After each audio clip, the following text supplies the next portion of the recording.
जो हम दूसरों को देंगे वही लौट कर आएगा, फिर चाहे वो इज्जत हो, सम्मान हो या धोखा। आप सबका बहुत बहुत स्वागत। बात कर रहे हैं आज कुंदन लाल सहगल साहब की। इनका जन्म हुआ 11 अप्रैल 1904 को जम्मू में। उनके पिता अमरचंद सहगल जम्मू कश्मीर के एक राजा के दरबार में काम करते थे और उनकी मां को संगीत में गहरी दिलचस्पी थी। के.एल. सहगल ने अपने 20 साल के फिल्मी करियर में लगभग 36 फिल्मों में काम किया और लगभग 185 गीत गाए, जिनमें कुछ नॉन फिल्मी गीत भी शामिल हैं।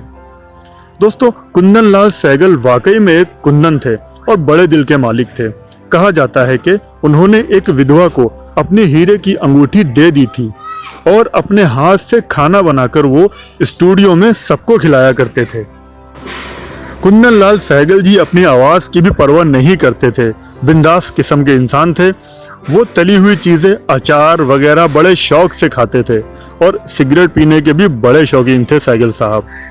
सहगल साहब ने मिर्ज़ा गालिब की करीब 20 गज़लों को अपनी आवाज़ दी थी और गालिब से इसी मोहब्बत की वजह से उन्होंने मिर्ज़ा गालिब के मज़ार की मरम्मत भी कराई थी।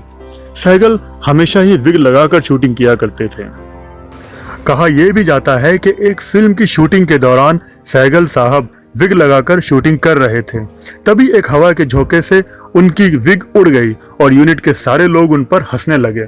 सहगल साहब ने जब ये देखा तो वो भी उनकी हंसी में शामिल हो गए और बहुत ज़ोर ज़ोर से ठहाके लगाकर हंसने लगे।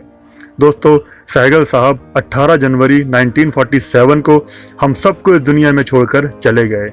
अगर उस ज़माने में फिल्म फेयर अवार्ड होते तो लगभग सारे ही अवार्ड सहगल साहब के खाते में जाते। इतने बेहतरीन सिंगर थे वो। दोस्तों, सहगल ही वो ऐसे गायक थे जिन्होंने पहली बार गीतों पर रॉयल्टी शुरू की थी। तो आज की वीडियो में बस इतना ही। फिर मिलता हूँ अगले प्रोग्राम में।